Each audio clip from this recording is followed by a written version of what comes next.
¿Eso era todo? Gracias. Ya estamos. Es un placer estar aquí. Espero que no os importe que os hable en inglés, porque no sé hablar castellano. Mi interés en la educación se remonta a cuando yo iba a la escuela. Cuando iba al colegio, no tenía planeado dedicarme a la educación. En aquel momento, no tenía nada planeado. Os puedo preguntar, ¿cuántos de vosotros estáis haciendo ahora lo que creíais que ibais a hacer cuando estabais en la escuela? ¿Uno? ¿Dos? Os preguntaré enseguida por esto. Veréis, la mayoría de la gente no tiene ni idea. Y aunque en la escuela tuvieran alguna idea, acaban haciendo otra cosa. A lo mejor podéis pensar, tengo clarísimo que quiero ser escritor, o abogado, o técnico, o chef, o lo que queráis. A lo mejor en la escuela teníais esa idea, y algunos de vosotros quizá conseguisteis dedicaros a eso. Pero aunque os dediquéis a lo que queríais hacer, seréis una minoría. Y no pudisteis planificar la vida que habéis acabado teniendo. Para mí, esto es algo crucial, porque toda vida humana es única e irrepetible. Y toda vida humana es improvisada. Nuestras vidas son un proceso constante de decisiones creativas e improvisación. Así que cuando iba al colegio no sabía lo que quería hacer. No tenía ni idea. Yo formaba parte de una familia numerosa. Tengo 5 hermanos y una hermana. Uno de mis hermanos está aquí, John. Hemos venido juntos. Cuando tenía 4 años, vivíamos al lado del campo del Everton. Hay 2 campos de fútbol en Liverpool, el de Everton y el de Liverpool. Nosotros crecimos al lado del estadio.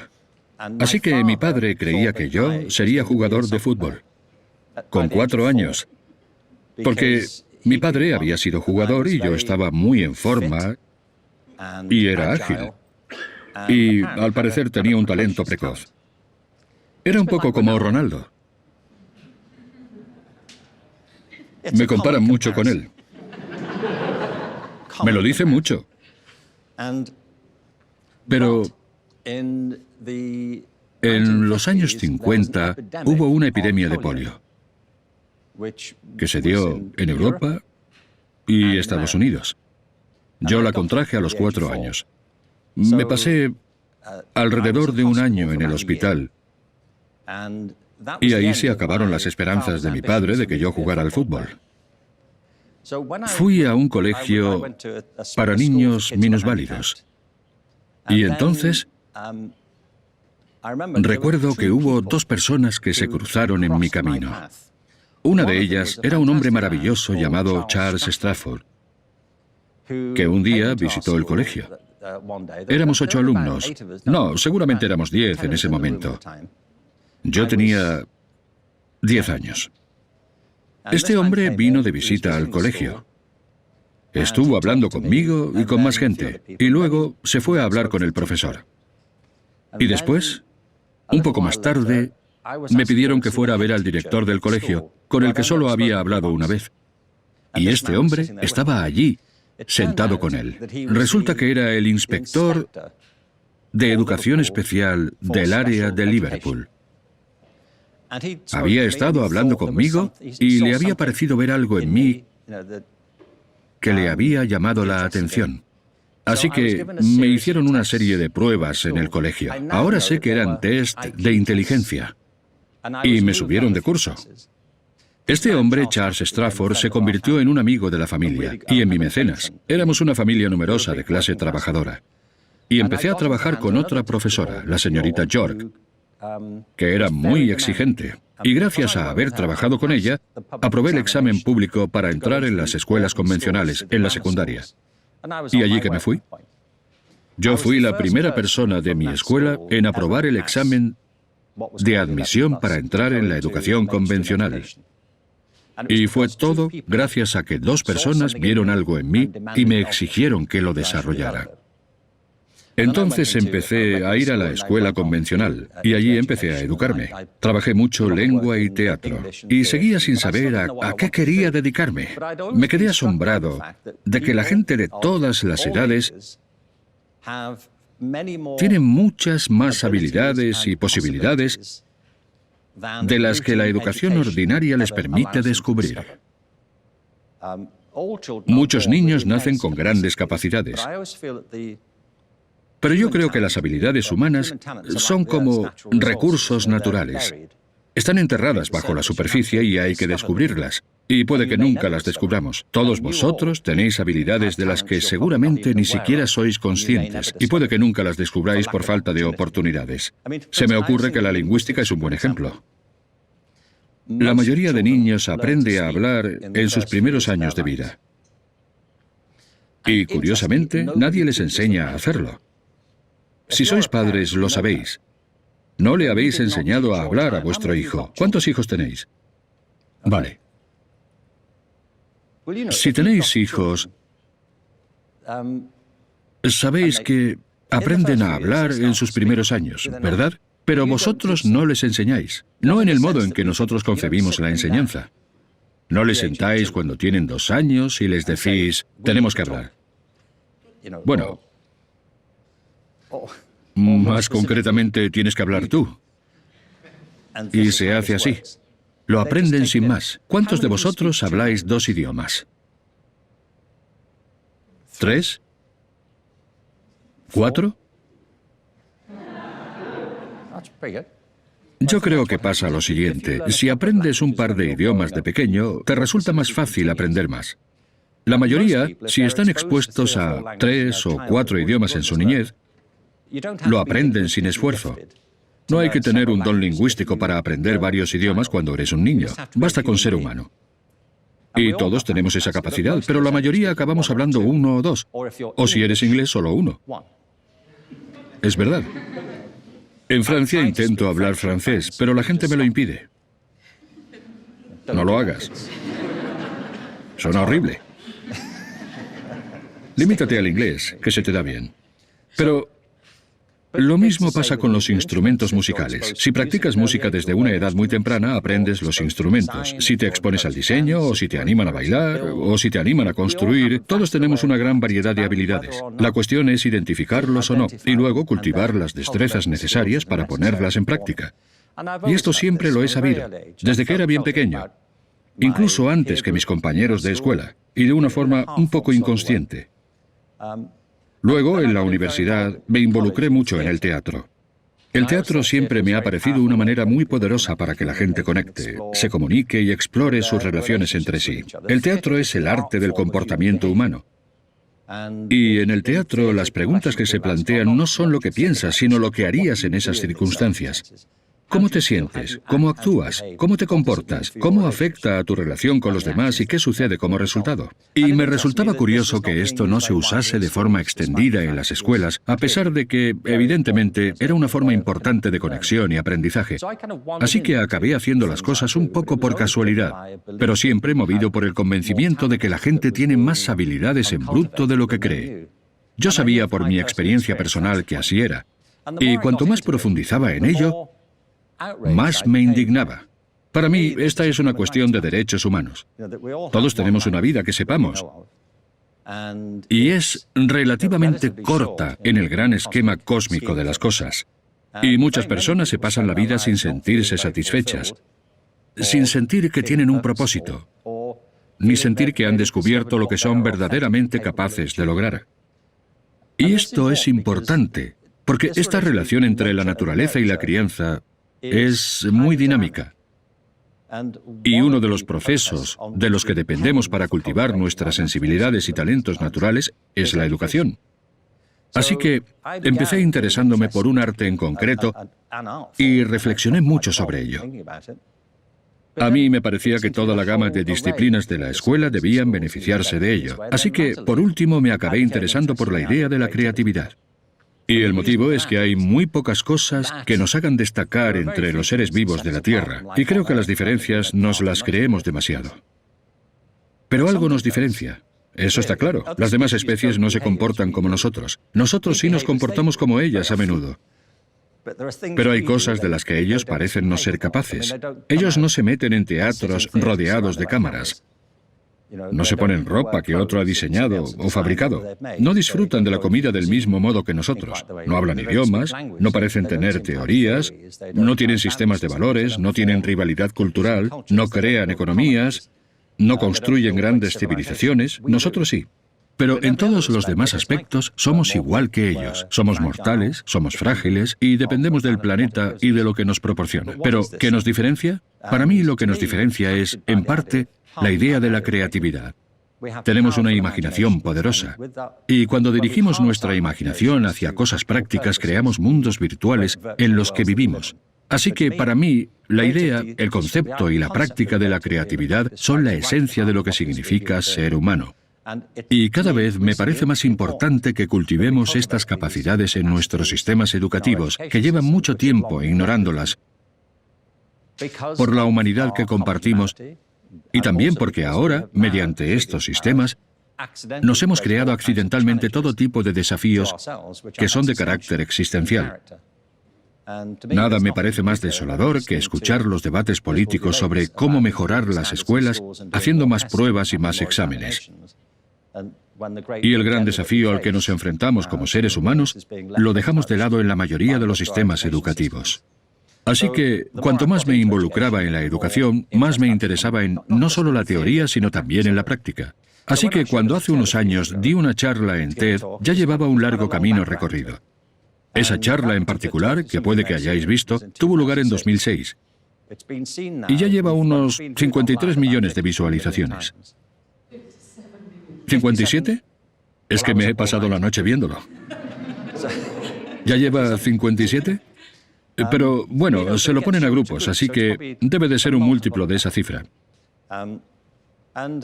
Yo creo que la razón de que haya tenido tanto éxito es porque la gente ha reconocido que destila sentido común y verdad. Y la otra razón de que se haya visto en 150 países, que es lo importante, no es producto de una perspectiva cultural en concreto. Así que, resumiendo, como la mayoría, yo he ido creando mi vida. No la he planeado. He intentado controlarla y he intentado darle sentido. Pero me he guiado por unos principios. Uno de ellos es la creencia en la bondad fundamental de la humanidad. Otro es un sentido de la abundancia de cosas de las que somos capaces como personas. Y en tercer lugar, que es de vital importancia que haya instituciones públicas que promuevan estos talentos por nosotros y por el bien común. Lo último que me gustaría decir respecto a esto es que soy muy consciente en todo el trabajo que hago de que estos debates han sido continuos. Una de las educadoras más importantes de nuestra historia reciente es María Montessori, y muchas de las cosas de las que ella hablaba en la educación temprana. Ella es un ejemplo de alguien que lidió con estos problemas en las difíciles circunstancias de los niños de clase trabajadora. Y desarrollaron una serie de prácticas que van en consonancia con los ritmos naturales del crecimiento y el desarrollo humanos. Ella no es la única. Todo el movimiento progresista se basaba en la idea de intentar educar al niño como a un todo y crear condiciones para su crecimiento y desarrollo. Y esto era así ya en los primeros jardines de infancia, no solo en Montessori y otros. John Dewey, en el siglo XIX, escribió mucho sobre educación y desarrollo personal. También escribió mucho sobre democracia. Una vez dijo que cada nueva generación debía redescubrir la democracia. A mí me parece una observación muy importante. Todos tenemos la tendencia a sufrir una especie de amnesia cultural. Debatimos las cosas como si no hubieran pasado nunca antes. Por ejemplo, mis hijos creen que los millennials han descubierto el sexo. ¿De verdad? Cuando yo sé que lo descubrió la generación del baby boom. Yo estaba allí. Cayó en fin de semana, ¿vale? Yo viví la revolución sexual de los años 60, como podéis ver. Y en realidad me la perdí. Ese fin de semana me quedé en casa. Pero el lunes, cuando me fui a trabajar, noté que algo había cambiado. Mis padres afirmaban haberlo inventado también, así que quién sabe. A saber quién inventó el sexo. Pero muchos de estos principios básicos de lo que es una buena vida, cómo funcionan las democracias, cómo la gente tiene que mirar no solo por sí mismos, sino por el bien común, se remonta a la antigüedad, al inicio de nuestras civilizaciones. Pero cada generación ha tenido que redescubrirlos. En la actualidad es un poco más difícil descubrirlos porque estamos muy distraídos con los acontecimientos cotidianos. Mirad lo que está pasando ahora mismo en Estados Unidos, otro país que se proclama a sí mismo como el líder de los principios democráticos. Yo he vivido allí durante 17 años y os puedo decir que esa afirmación es un poco exagerada.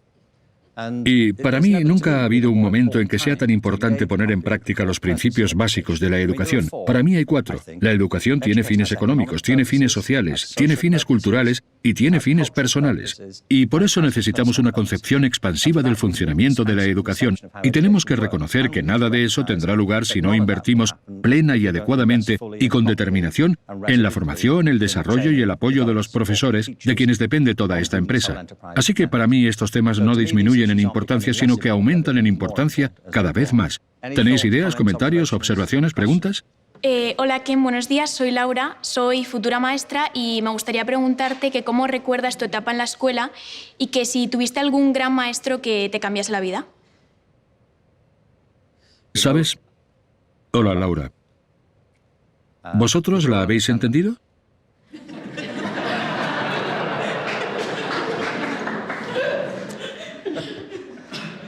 Bueno, ya he mencionado a un par de profesores que tuve. Es difícil exagerar la importancia de los profesores en tu vida. Es decir, yo creo que es uno de los trabajos más exigentes que una persona pueda tener. Y lo digo de verdad. Es una profesión con muchas dimensiones. Y lo cierto es que siempre me ha molestado que la gente que no se dedica a la educación critique tan a la ligera la manera en la que los profesores hacen su trabajo. Tienes que trabajar con 20 o 30 vidas o más durante 40 minutos o una hora y luego se van y llega otro grupo, sobre todo en primaria o en el instituto. Y todos ellos son personas con una vida llena de esperanzas y expectativas. Son vidas complejas. Traen al aula sus experiencias de casa, de la calle, sus intereses culturales. No deja de ser un momento más que tú compartes con ellos. Así que ser buen profesor conlleva muchas cosas. Una de ellas es que, obviamente, necesitas saber la materia. Aunque yo creo que no siempre tienes por qué saberlo todo. Depende de lo que sea. Hace unos años participé en un evento de Vancouver. Era una cumbre de paz. Se llamó la Cumbre de Paz de Vancouver. ¿Qué esperabais? En cualquier caso, el invitado de honor era el Dalai Lama. Yo era el anfitrión de la sesión de apertura. Y había, si no recuerdo mal, 10 personas en la mesa, incluyendo al Dalai Lama, que estaba sentado en un trono. Yo hoy he pedido que me pusieran un trono.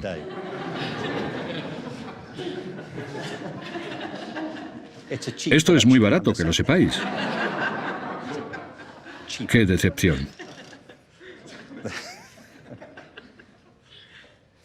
Bueno, el Dalai Lama estuvo genial. En un momento dado, le hicieron una pregunta. Le hicieron muchas preguntas. Había 2000 personas en el auditorio. Pues le hicieron una pregunta y se quedó muy pensativo. Estaba sentado con las piernas cruzadas. Cerró los ojos y se quedó en silencio durante un buen rato. Un rato demasiado largo, pensé yo. Porque yo era el anfitrión. Y no sabía lo que estaba pasando. Pensé, ¿habrá alcanzado la iluminación?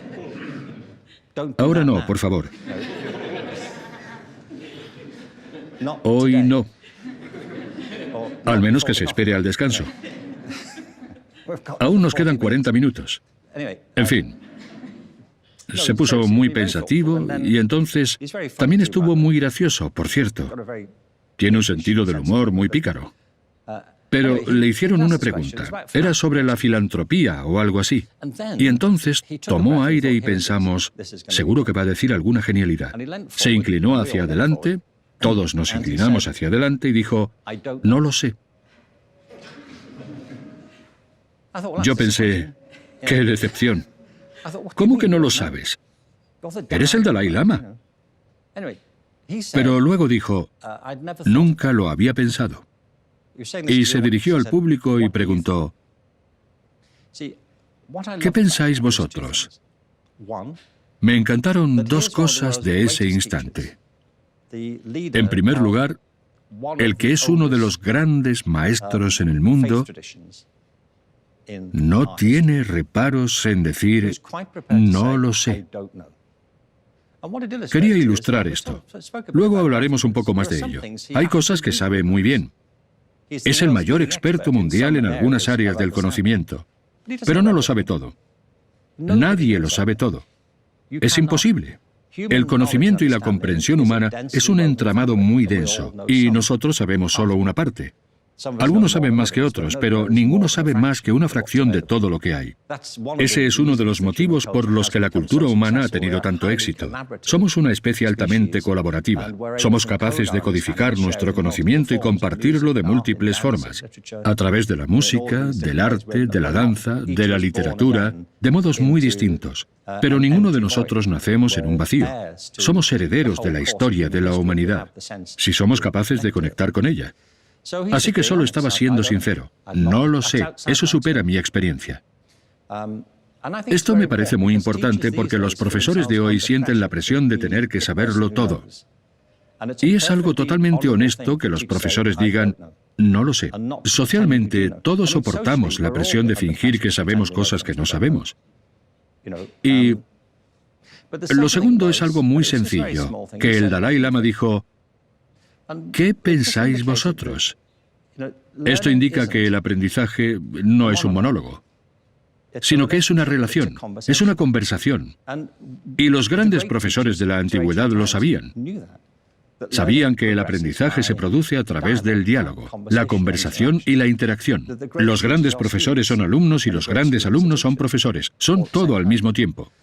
Así que eso es lo que conlleva ser un buen maestro de escuela. En parte, has de entender que formas parte de una relación, que no te limitas a transmitir lo que sabes a gente que no lo sabe. Eres un catalizador que mejora la comprensión de todos. Hay cosas que tienes que saber. En fin, no tendría mucho sentido contratarme a mí para enseñar español. Es mejor si sabes hablarlo.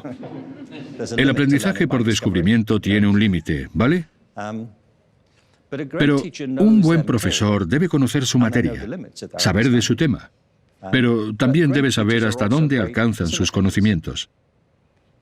Los buenos profesores también son buenos facilitadores. Hay muchas personas que tienen un gran conocimiento especializado, pero no son buenos profesores. Si lo dudáis, daos una vuelta por cualquier universidad. Allí estarán. Y lo sé porque he trabajado en universidades durante años. En las universidades hay profesores geniales y hay algunos que solo enseñan porque es el precio que deben pagar por investigar. Que alguien sepa de algo no significa que sea buen profesor. Para ser buen profesor hay que practicar el arte de enseñar, si lo concebimos como una forma de arte. Es como ser un buen médico. Hay un montón de recursos, ideas, técnicas y estrategias. Es saber qué aplicar aquí y ahora. Es como ser un buen terapeuta. ¿Qué sería lo correcto en esta situación? Mis profesores predilectos han demostrado esta capacidad. Algunos de ellos son de la universidad. Pero uno de los primeros que realmente me impresionó, aparte de los que he mencionado, fue un profesor de francés. Yo adoraba a este profesor, el señor Evans. Es una larga historia. Yo crecí en Liverpool entre los años 50 y los 60. Hubo un tiempo en que Gran Bretaña no se consideraba europea.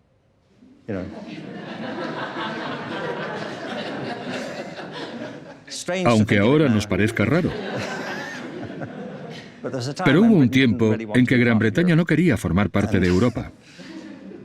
Pero nadie de mi generación, si ibas a Inglaterra en los años 60 y 70, no era... Siempre ha sido un lugar interesante, con una cultura propia, pero no era europea en el sentido en que lo es ahora. Lo que más me impresionaba del señor Evans era que sabía hablar francés.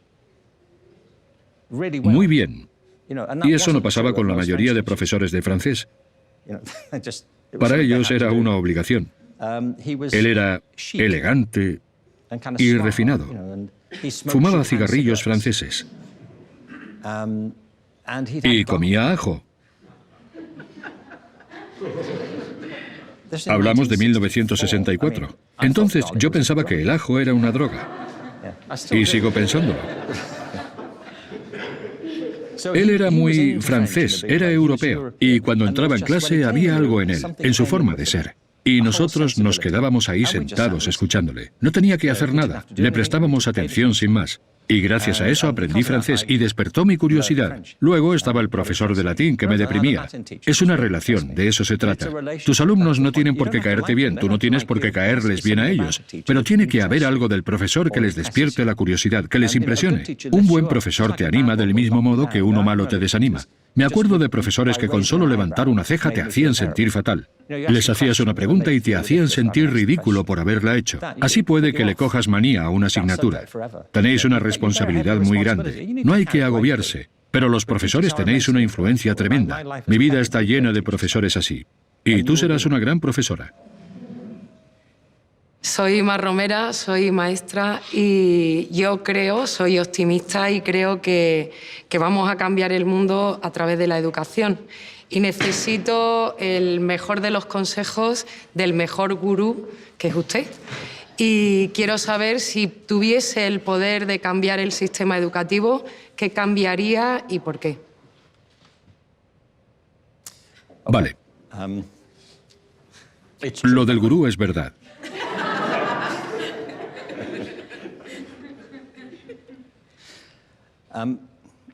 Cuando...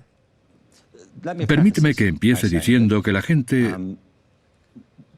a menudo siente que es imposible cambiar el sistema educativo. Y creo que es importante comprender qué clase de sistema es. Verás, no es un sistema mecánico. Hay sistemas que se han construido para hacer algo y lo hacen de un modo predecible. Pero no es un sistema inerte, ni funciona mediante algoritmos. Es un sistema humano. Es lo que los teóricos llaman un sistema adaptativo complejo. Eso quiere decir que está compuesto por múltiples elementos. Por ejemplo, una palanca es un sistema mecánico simple. Es un ejemplo de sistema mecánico. Una barra con un punto de apoyo que amplifica qué esfuerzo se le aplica. Un avión es un sistema complejo. Está compuesto por millones de sistemas simples. Pero de momento no se cambia a sí mismo. Los aviones no tienen sentimientos respecto a dónde vuelan. No quiero volver a Karachi. Es un rollo de sitio. No hacen eso. Solo hacen aquello para lo que están diseñados, afortunadamente. Los sistemas humanos son distintos. Los sistemas humanos se componen como el sistema educativo, que se compone literalmente de cientos de millones de personas. En cientos de miles de instituciones con innumerables intereses, innumerables puntos de interacción entre sí. Es altamente complejo. Está compuesto de acciones individuales cada día. Y todas están fluctuando. El funcionamiento del sistema tiene unas características dominantes, pero es un diseño dinámico y vibrante, incluso cuando no lo parece. En segundo lugar, cambia constantemente. Hay cosas que parecen ser constantes, pero aún así, con el tiempo, pueden cambiar mucho. También hay mucho espacio en el sistema para la innovación. Se pueden hacer muchas cosas con la educación, con los sistemas humanos. Se pueden hacer cambios en el sistema. Mucho de lo que pasa en las escuelas, por ejemplo, en nuestros países, no lo dicta la ley, sino que es lo que la gente se ha acostumbrado a hacer. Es un hábito. Por ejemplo, la mayoría de sistemas escolares no impiden que los profesores prueben otras formas de enseñar. Mi esposa era profesora en Liverpool. Tenía 42 niños en clase. Tenían 10 años. Su clase era una jaula de grillos, y lo que hizo fue ponerlos a trabajar siempre juntos, en grupos mixtos. La gente dice, ¿cómo enseñas a 42 niños todo el día? ¿Cómo lo haces? Pues los pones a trabajar juntos, les enseñas juntos. Su escuela era un lugar muy interesante porque el director fomentaba la colaboración entre los distintos profesores para que trabajaran sus puntos fuertes. Los directores pueden hacer eso. La ley no les exige ceñirse al camino por el que va todo el mundo. Desde el sistema se puede cambiar el sistema. Puedes luchar por los cambios. Puedes salirte del sistema e ir a una escuela alternativa. Lo que quiero decir es que hay flexibilidad y que el sistema está cambiando. Y está cambiando en parte, y esta es la parte optimista, porque hay fuerzas que están alterando la educación. Una de ellas es, de esto quiero hablar luego, es que hay un creciente problema de desempleo entre la juventud. Cada día se rompe la promesa de que la educación hace a decenas de miles de niños. Es una energía poderosa y perturbadora que se está acumulando en la población. La promesa de la educación superior está fallando a muchos jóvenes. Cuando yo estaba en la universidad, la idea era que si trabajabas duro, lo hacías bien y te sacabas una carrera, tendrías un buen trabajo. Pero la gente sabe que eso ya no es así. No digo que no sea nunca así, pero ya no es una garantía como lo era antes. También sabemos que vamos a enfrentarnos a una enorme cantidad de innovaciones en la tecnología digital y la inteligencia artificial, que con toda probabilidad perjudicarán a muchos puestos de trabajo que creíamos que eran territorio exclusivo de los humanos. Vivimos en un mundo de fluctuaciones y cambios constantes, y eso sin tener en cuenta el asunto del clima y lo que está pasando en nuestro sistema político. El sistema está fluctuando, está cambiando. Se resiste a algunos cambios, pero hay muchos cambios en marcha. Así que yo creo que hay varias opciones. Una de ellas es, y creo que es un principio importante, que si trabajas en la educación, entonces eres el sistema. Tú y todo el mundo. No consiste en decir, tienen que cambiar los demás. Lo que tú haces forma parte de ello. Cuando entras en clase, se cierra la puerta, todos esos niños te miran y te prestan atención. Lo que ocurre a continuación, para ellos, es el sistema educativo. A ellos les da igual quién sea el ministro de Educación, les da igual el informe PISA. Nunca han oído hablar de Andreas Schleicher. Les da lo mismo. Lo único que saben es lo que tú vas a hacer ahora.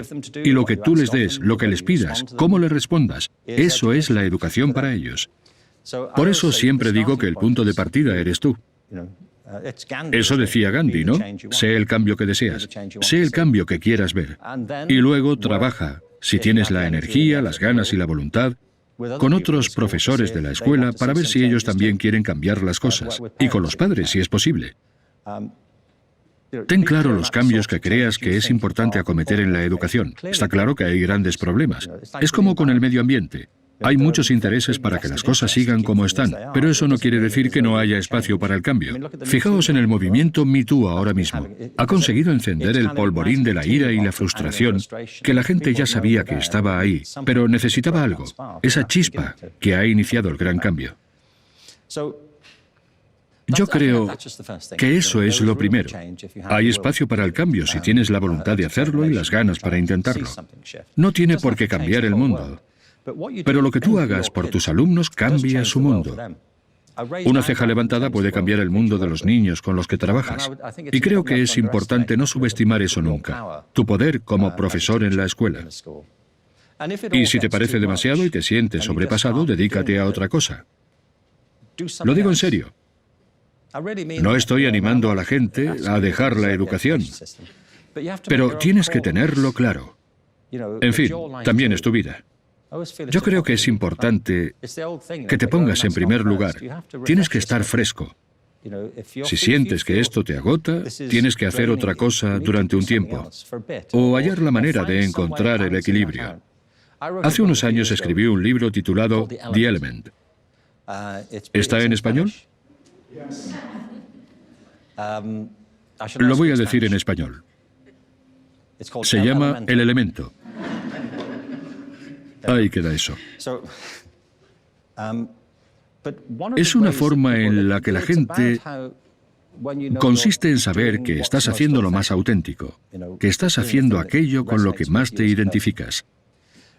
La semana pasada, Terry, mi esposa y yo viajamos a París. Y estuvimos comentando, yo no sé cómo lo hacen los políticos. Se pasan la vida en aviones, yendo de reunión en reunión, rodeados de cámaras y micrófonos para analizar todo lo que dicen. ¿Quién querría hacer eso? Pero está claro que a ellos les encanta y eso a mí me parece una observación importante, que si estás haciendo algo, estar en tu elemento consiste en dos cosas: encontrar las cosas que se te dan bien y que además te encanta hacer. Si te encanta hacer algo que se te da bien, no volverás a trabajar en tu vida, como dijo Confucio. Sabes que estás haciendo lo que estás destinado a hacer o lo que es bueno para ti por dos razones. Una es, por ejemplo, que cambia la percepción del tiempo. Si estás haciendo algo que amas, 1 hora puede parecerte 5 minutos. Miras el reloj y piensas, ¿cómo pasa el tiempo? Si estás haciendo algo que no te gusta, 5 minutos parecerán 1 hora. Miras el reloj y piensas, ¿esto se mueve o qué? Otra cosa es que si estás en tu elemento, si estás haciendo algo que amas, recibes energía de ello. Para mí hay una diferencia importante entre energía espiritual y energía física. Y ya sabéis a lo que me refiero. Aquí no utilizo espiritual en el sentido religioso, sino en el sentido en que estás animado o desanimado. Si estás haciendo una actividad que amas, puedes seguir incluso si estás físicamente agotado y a punto de desfallecer. Fijaos en la gente que corre maratones. Siguen y siguen hasta que cruzan la línea de meta. Y solo entonces se derrumban. Pero sin llegar a tanto puedes hacer cosas que te agoten físicamente, que te dejen hecho polvo, pero puedes estar a tope. Sientes dolor, pero estás entusiasmado. Del mismo modo, si haces algo que no te gusta, puedes estar físicamente bien, pero completamente abatido y desolado. Y de lo que me doy cuenta con el elemento es que si haces algo que amas, no te quita energía, sino que recibes energía al hacerlo. Hacerlo te carga espiritualmente.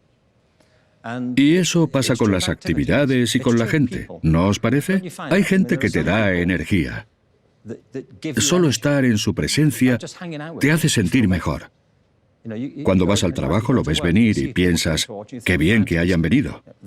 Te vienes arriba. Del mismo modo, a veces ves a alguien que viene hacia ti y piensas, no fastidies. ¿Ahora? ¿No podemos dejarlo para luego? Porque te absorben la energía.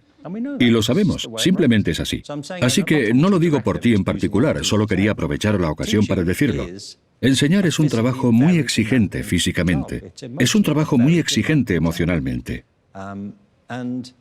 En el mejor de los días te entusiasma. Una lección quizá haya ido muy bien, o una situación con un niño, algo que has planeado ha salido muy bien. Pero hay muchas cosas con las que los profesores tienen que lidiar que son agotadoras. Todo el tema de la administración, los exámenes, el solucionar los problemas que surgen en el día a día, y hay que verlo todo en su conjunto. En conjunto, ¿esto me aporta algo o no? O antes sí, pero ahora no. Y yo siempre le digo a todo el mundo que si tienes elección y si sigues amándolo, sigue haciéndolo. Pero si necesitas un tiempo para dedicarte a otra cosa o un tiempo para irte a otro lugar, entonces deberías probar a hacerlo, dentro de tus posibilidades. He comprobado que cuando la gente cambia de tercio, quizá te ayude a cambiar a niños de otras edades. La enseñanza no es homogénea. Conozco a gente a la que le encanta trabajar con niños pequeños y no podrían soportar estar en una clase llena de adolescentes. Y a otras personas les pasa todo lo contrario, están en su salsa con chavales de 15 años. Pero ponles a 10 niños de 3 años y estarán totalmente perdidos. No sabrán qué hacer con ellos. Así que yo creo que todo esto lo resume. Consiste en analizar la situación y entonces, si te sientes capaz, o tienes oportunidad, o tienes ganas de un mayor cambio social, involúcrate en ello también. Hola Ken, mi nombre es Jorge, soy músico. Parte de tu trabajo, o casi todo, versa en torno al concepto de creatividad. Y curiosamente, hay mucha confusión, hay mucha gente que no lo entiende bien, ¿no? Y tú además dices que la escuela mata la creatividad. Así que la pregunta sería, ¿qué es para ti creatividad? No lo sé.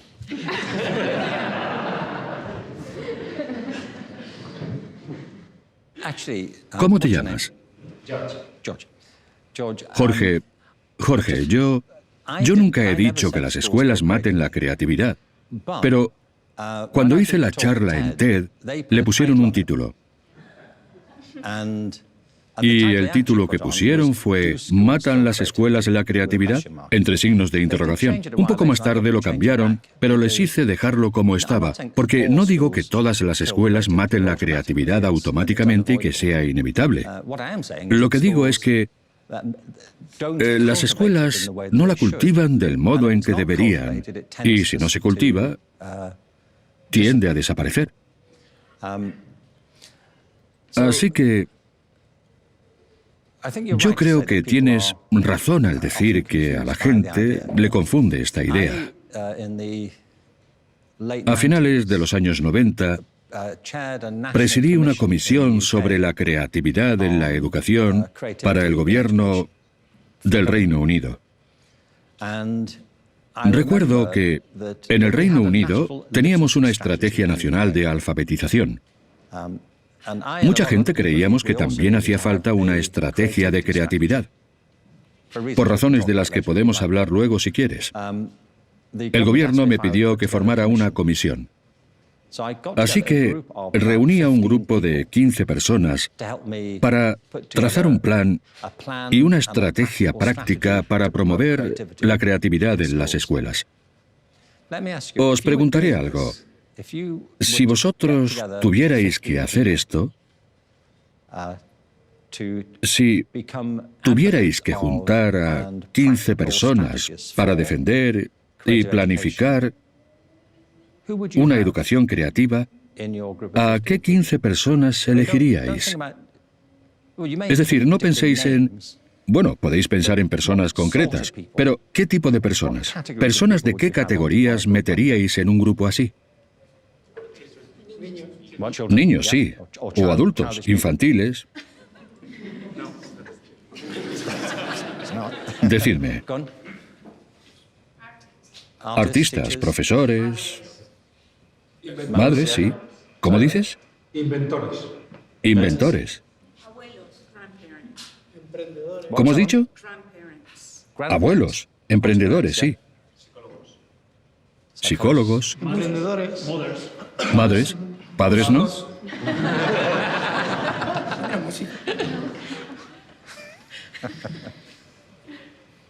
¿Alguno más? Personas con discapacidad. Sí. Así es. ¿Por qué? Porque creo que la gente con discapacidad se enfrenta a diferentes desafíos y adversidades cada día. Así que, a lo mejor encuentran otras formas de desenvolverse, básicamente. Sí, así es. Creo que esa es buena. ¿Cuál es tu... ¿Te gusta la palabra discapacidad? ¿Te parece bien utilizarla? Puede. Es la mejor que se me ocurre en inglés. Hace solo 4 años que aprendí inglés, así ¿De que... verdad? ¿De dónde eres? Soy de aquí, de España. ¿Y cuál es tu discapacidad? Soy ciego. ¿Y eres ciego de nacimiento? No, perdí la vista a los 8 años. Ya. ¿Y fue a causa de un accidente o cómo ocurrió? No, fue una enfermedad. ¿Ah, sí?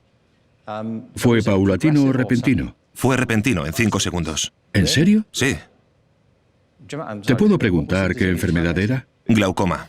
¿Y tan rápido fue? Sí, porque me tocó la retina. Sí, ya. Así que fue literalmente como apagar un interruptor. Sí, exactamente. Te pregunto porque el secretario de Estado... Bueno, antes de eso, fui a una escuela especial cuando era niño, como decía antes. Y... Sí, yo también. Así que, bueno... Había niños con todo tipo de discapacidades aparentes. Digo aparentes por un motivo. Había niños que tenían polio. De esos éramos bastantes. Niños con parálisis cerebral, niños ciegos, con visión parcial, sordos, niños con problemas de corazón, asma. Había personas de todo tipo. Y lo que me llamaba la atención, había un niño que se sentó a mi lado durante años que tenía parálisis cerebral. La parálisis cerebral es algo terrible, porque suele estar provocada por un daño en el cerebro, una lesión cerebral de alguna clase. Y como cualquier otro tipo de discapacidad física, no significa que haya ningún tipo de deficiencia mental o emocional. Es un problema motor. Y en la parálisis cerebral, lo que pasa es que para hacer algo tan simple como estirar el brazo así, hay que contraer unos músculos y relajar otros. Y el efecto que tienen algunas de estas lesiones cerebrales en la capacidad motora es la falta de coordinación. Los músculos que tienen que relajarse no lo hacen, no se coordinan. Así que te pasas todo el tiempo peleándote contigo mismo. No puedes hacer llegar el mensaje del cerebro directamente a los músculos para que se comporten de la forma que la gente considera natural. También puedes imaginarte el efecto que tiene eso en los músculos de la cara. Hablar conlleva una coordinación altamente compleja de músculos faciales. Y si no se coordinan, pues, en fin, la voz sale a duras penas y a menudo se te cae la baba también. Es como cuando vas al dentista, que no puedes mover la boca. Así que es algo terrible, porque parece que tengan también graves problemas mentales, que podrían tenerlos, pero lo más seguro es que no sea así. En cualquier caso, este chico que se sentaba junto a mí, sus brazos estaban encogidos y no podía coger un lápiz. Pero podía coger un lápiz con los pies, con los dedos de los pies. Así que subía la pierna y se ponía a escribir con el lápiz entre los dedos. Tenía muy buena caligrafía. Era mejor que la mía, de verdad. Nunca he conseguido dilucidar si aquello podía considerarse escribir a mano. ¿Escribir a pie? Pero se le daba muy bien. Pero lo mencionaba porque toda la gente que conocía allí no se definía por su discapacidad. Solo era algo con lo que estaban lidiando. Y seguro que... Bueno, no quiero dar nada por hecho en tu caso. Pero ellos no es que dijeran, soy sordo, eso es todo lo que necesitas saber. Además, eran sordos. Es curioso cómo la comunidad sorda forma una especie de cultura, porque tienen los lenguajes de signos. Uno de los indicadores de una cultura es que hay un código lingüístico característico, y ellos tienen uno. Bueno, tienen varios. Pero no es como tú. ¿Cuál era tu nombre? ¿Cómo te llamas? Enamet. Enamet. Enamet. Sí. Sí. Supongo que en tu caso no dices, eso es todo lo que tenéis que saber, que soy ciego. ¿Qué más puedo decir? Es solo algo con lo que tienes que lidiar. Pero también tienes que luchar con todo lo que lucha el resto de la gente. Como ser una persona, conseguir un trabajo, ir a trabajar. Es solo que algunas cosas te resultan mucho más difíciles, claro está. Tienes que esforzarte más. Y seguro que también tienes que lidiar con cosas emocionales. A mí de pequeño no me importaba tener polio. De verdad que no. Era una molestia, pero no era nada que me fuera a impedir hacer algo que quisiera hacer. Y no he usado bastón en toda mi vida hasta hace poco. No me molestaba, estaba en forma y corría, era mucho más ágil. Me recorrí toda Europa haciendo autostop. No fue un impedimento. Tampoco es que quisiera participar en el Tour de Francia, la verdad. Aún estando sano, tampoco lo habría hecho. Pero toda la gente que conocía, en fin, tenían vidas interiores complejas como cualquier otra persona.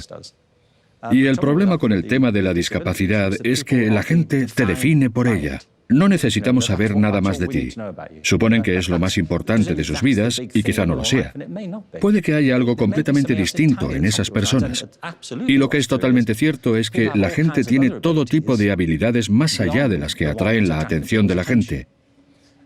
Creo que uno de los problemas para la gente de educación especial es que nuestro sistema, en general, tiene una visión muy limitada de lo que es una habilidad. Se define mayormente en términos de lingüística y matemáticas. Y como tenemos una visión tan limitada de la habilidad, acabamos con una idea muy grande de la discapacidad. Pero si tienes una idea más amplia de la habilidad, entonces nuestra discapacidad percibida ocupará otro lugar entre la infinidad de cosas que la gente es capaz de hacer. Otra cosa es que en mi vida todavía no me he encontrado...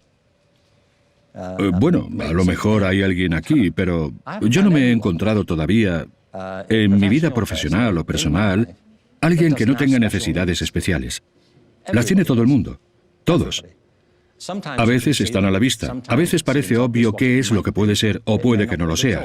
Puede ser una cuestión de género, puede ser una cuestión de necesidad, puede ser una cuestión emocional relacionada con su propio pasado, con sus relaciones, puede que tenga que ver con el concepto que tienen de sus propias habilidades, una obsesión por su apariencia.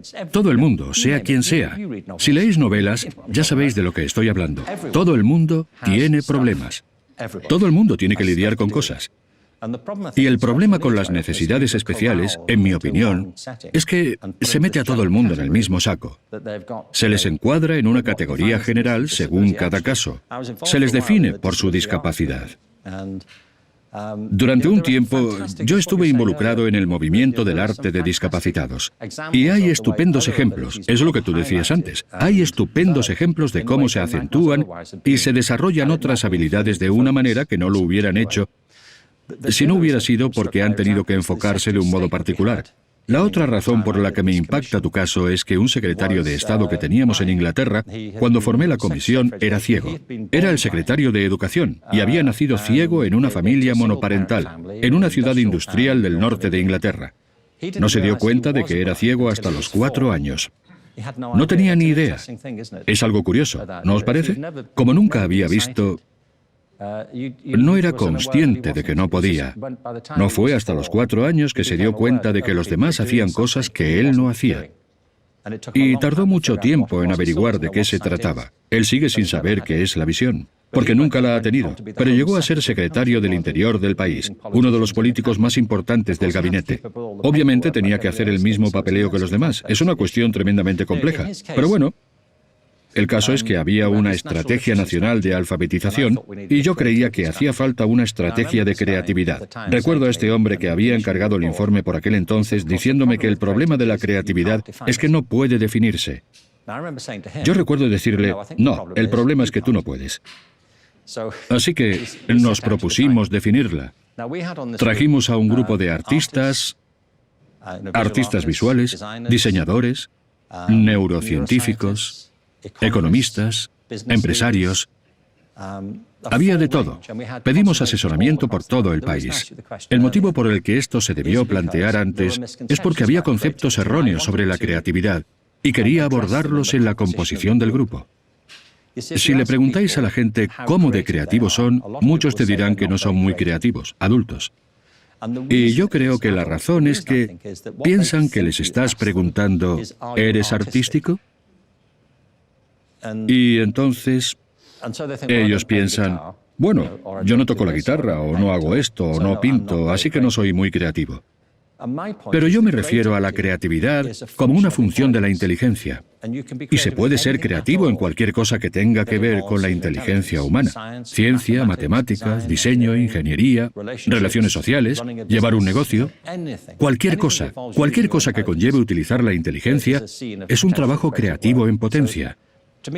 Para mí hay 3 palabras: imaginación, creatividad e innovación. La imaginación es el comienzo, es la habilidad de pensar en cosas que no están presentes. Así que, como vemos, los seres humanos parecen tenerla en mucha más abundancia que cualquier otra criatura. Porque con la imaginación no estás limitado al aquí y a la ahora. Puedes anticiparte, reflexionar, verlo desde fuera, especular, conjeturar, hacer suposiciones. La creatividad es un paso más allá. Es poner a trabajar la imaginación. Es aplicar la imaginación. Y la diferencia es que puedes pasarte el día imaginando, pero para ser creativo tienes que hacer algo. Es el proceso práctico de crear algo. Y puede ser una teoría matemática o puede ser cualquier cosa dentro de los límites de la invención e ingenio humanos. Así que la definimos del siguiente modo. La creatividad es el proceso de tener ideas originales que tienen valor. El proceso es importante porque a menudo es un proceso, no un suceso. Seguro que vosotros lo sabéis. Un músico cuando está componiendo normalmente no... Le pasó a Mozart unas cuantas veces, pero es raro que todo le salga tal cual, sin cambios. A menudo los procesos creativos consisten en hacer borradores constantemente.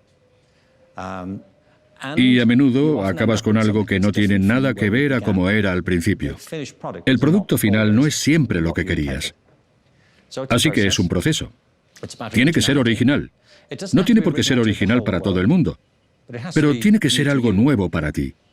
Si te fijas en dibujos de niños de 5 años, son originales en el sentido en que ellos nunca han hecho nada parecido antes. Están rebasando sus límites. Pero no puedes comparar los dibujos de niños de 5 años con el techo de la Capilla Sixtina, ¿vale? No sería justo, ¿verdad? Arrastrar a un niño hasta Roma, señalar al techo y decirle, se hace así, no me hagas perder el tiempo.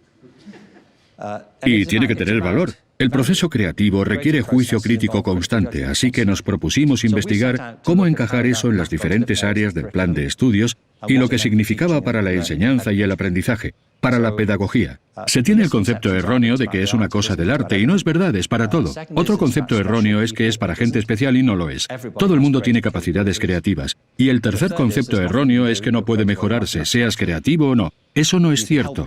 Puedes ayudar a la gente a ser más creativa comprendiendo cómo funciona y adquiriendo las destrezas para hacerlo mejor. Hola, mi nombre es María Luisa, es un honor. Soy madre de una niña de 9 años y me pregunto, si un día mi hija me dice que quiere dejar de estudiar, ¿cómo lo enfoco? ¿Qué le diría usted? Tendría que conocer a tu hija para responder a esa pregunta. Nosotros tenemos 2 hijos. Ya no tienen 9 años. Nuestra hija tiene 29 y nuestro hijo 34. Pero tuvimos que criarlos.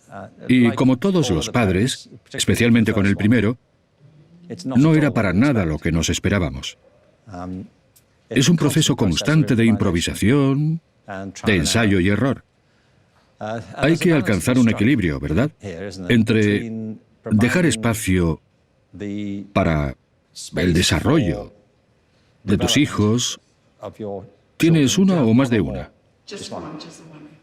Hay que dejarles espacio para crecer y desarrollarse como las personas singulares que son. Y cualquiera que dude que cada niño es diferente es que no tiene hijos. La idea de que los niños nacen como una hoja de papel en blanco es una chorrada. Las personalidades de niños empiezan a expresarse desde el momento de su nacimiento. Nuestros 2 hijos se quieren, se parecen en muchos sentidos, comparten los mismos genes, se criaron en la misma casa. En muchos sentidos se parecen, pero en otros muchos no podrían ser más distintos. Yo soy uno de 7 hermanos y todos somos distintos. Nos parecemos en algunas cosas, pero somos totalmente diferentes en otras. Así que tendrías que conocer a tu hija y saber por qué quiere dejarlo. ¿Quiere dejar la escuela o esa escuela?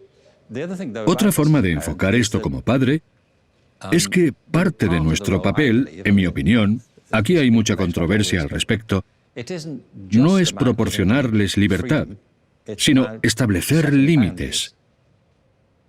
Y también reconocer que, en cierto modo, tú sabes más que ellos sobre algunas cosas.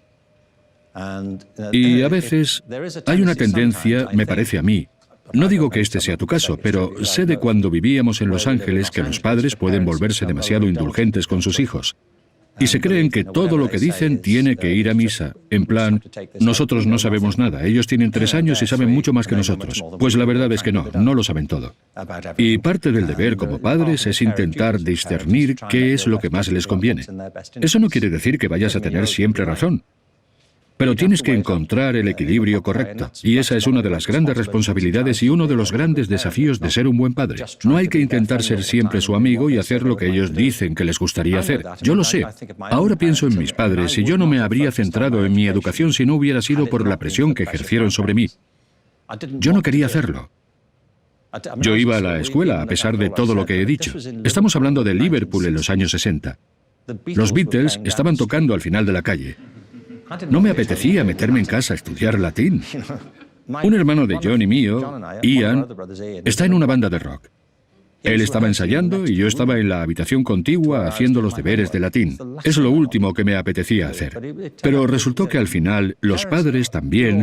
Otra cosa que tienen que hacer los padres es intentar tener una visión más amplia de la que se le puede pedir a un niño.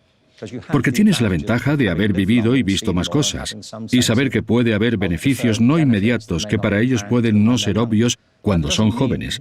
No significa que les tengas que agobiar, pero es parte de ser padre. Este año he publicado un libro. Se llama Tú, tu hijo y la escuela. Trata justamente de esto y de cómo los padres manejan la educación de un hijo. Por cierto, este libro es estupendo. Ahí lo dejo. Deberíais comprarlo. Ahora mismo. No, pero trata sobre eso. Sobre diferentes estilos de paternidad. Así que esa pregunta no podría responder a la pregunta. Pero, en general, yo diría que hay situaciones en las que los niños puede que sepan qué es lo mejor para ellos y a veces eso es así. Y otras veces que no lo saben. Es parte de la madurez emocional. Con el tiempo, Bajo las circunstancias adecuadas, nuestro impulso emocional no es equilibrarnos a partir de nuestra cuidada planificación y control. Y a veces las cosas que los niños quieren no les convienen. Por cierto, una de las áreas de la educación que más me interesa, hablo un poco de ello en este nuevo libro, son las escuelas democráticas, así como escuelas alternativas como Summerhill. Bueno, y un montón más. Son escuelas en las que los niños pequeños juegan un papel central y activo en la gestión de la escuela, en las que trabajan juntos para tomar decisiones. En algunas escuelas democráticas no deciden solo sobre las normas, sino sobre la contratación y el despido del personal. Están involucrados de una forma central y ejecutiva en la gestión de la escuela. Y de lo que te das cuenta si implicas a los niños de una forma sería, si les das un poder real en la escuela, en vez de un poder de mentira y una voz de mentira, desde una edad muy temprana ejercen un juicio colectivo tremendamente sensible. Veréis, yo he visitado estas escuelas. Hay un libro magnífico de mi amigo Jerry Mintz que trata sobre las escuelas democráticas. Hay toda una red de escuelas en Israel dirigidas o financiadas por un hombre magnífico llamado Jacob Head y su esposa Shirley. Y estas escuelas no dejan de demostrar que los niños son capaces de emitir juicios y evaluaciones muy sensibles y profundas si saben que tienen una responsabilidad y que de ellos depende hacer lo correcto. Pero lo que pasa entonces es que, y desde una edad muy temprana, que ese tipo de toma de decisiones colectiva, los controles y equilibrios colectivos, los argumentos a favor y en contra que se generan, son un proceso diferente del que puede conseguir un niño irritado y frustrado por sus circunstancias y que quiere salir de ahí. Todo forma parte de la complejidad de la infancia. Así que el hecho de jugar un papel como padre no significa que haya que decirles siempre a los niños qué es lo que tienen que hacer y que no se les dé más responsabilidad. Si no conocéis las escuelas democráticas, algunos de vosotros seguro que sí, pero quizá otros no, os recomiendo que las investiguéis porque yo creo que son el futuro. Mr. Robinson, mi nombre es Francisco Mora, Medicina Complutense, aquí en Madrid. Empezamos a conocer el papel importante de la emoción en los procesos cognitivos del cerebro. Mi pregunta es, ¿qué reflexión le merece el valor de la emoción sobre el aprendizaje y la memoria en los estudiantes y en la enseñanza en los profesores? Muchas gracias. Es un placer tenerle aquí con nosotros. Gracias. Uno de los problemas, en mi opinión, de nuestro sistema educativo, en rasgos generales, es que desde el siglo XVIII, en el pensamiento occidental, hemos permitido que se abriera una brecha entre intelecto y emoción. Consideramos que ambas cosas no están relacionadas y que el intelecto, la inteligencia, tiene que ver con la razón, la lógica y el juicio basado en evidencias, y que los sentimientos y emociones son, de algún modo, perjudiciales y hay que contenerlos. Por eso, desde el nacimiento de la psiquiatría, a finales del siglo XIX, casi todo el esfuerzo y los libros que se han escrito se han centrado en los aspectos negativos de la emoción.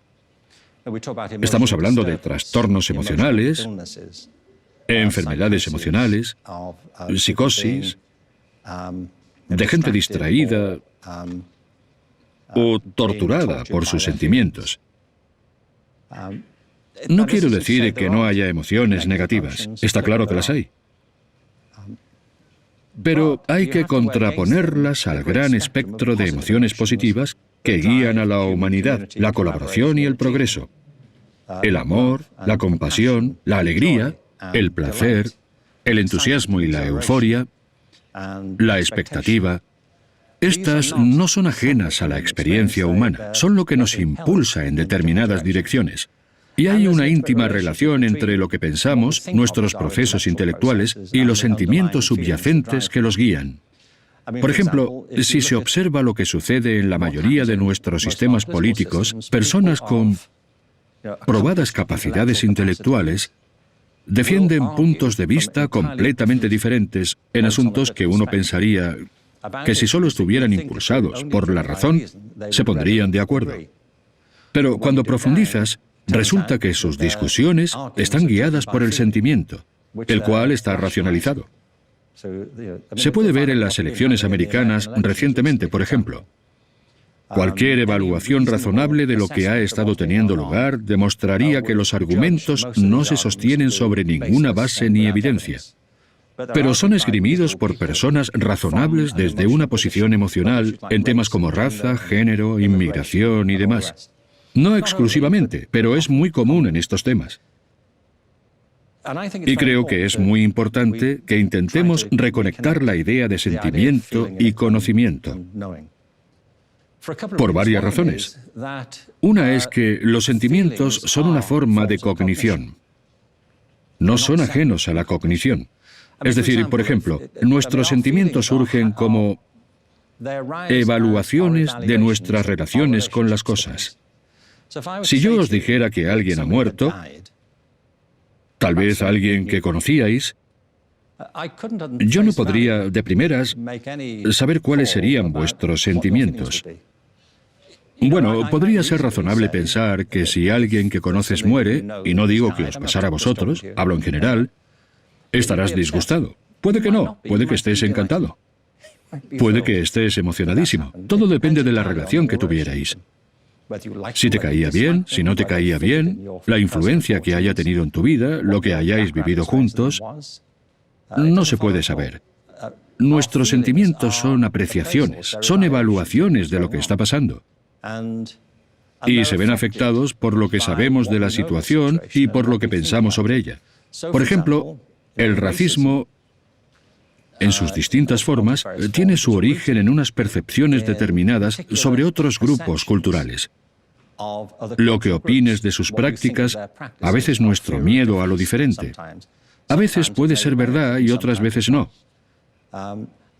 Yo estuve mucho tiempo trabajando en Irlanda del Norte en el proceso de paz. Había gente de diferentes comunidades religiosas que en todos los demás aspectos eran iguales. Se habían criado en el mismo pueblo, tenían un acervo cultural similar. Si mirabas a la gente que había en la sala, todos parecían ser exactamente iguales. Pero había una brecha entre ellos que, en algunos casos, desembocaba en asesinatos. Todo por su percepción de las ideas y valores de los demás. El proceso de paz consistía en nosotros medíamos cómo se veía la gente, lo que pensaba que eran y el valor que tenían. La manera de abordar el cambio emocional a menudo es trabajar con la cognición de las personas sobre una situación. Pero no sirve de nada arrinconar los sentimientos como si no tuvieran importancia. Obviamente la tienen. La buena noticia es que ha habido un movimiento muy fuerte en los últimos años, la llamada psicología positiva, los aspectos positivos del sentir, de reconocer que son una parte central de la experiencia humana. Una manera que uso mucho para demostrar cómo estas cosas están conectadas es desafiar los estereotipos que tiene la gente sobre las artes y las ciencias. En las escuelas, por ejemplo, a menudo se piensa que la ciencia es la parte rigurosa e intelectual del aprendizaje, y que las artes es donde la gente da rienda suelta a su creatividad, y que ahí es donde pueden expresar algo, expresar sus sentimientos.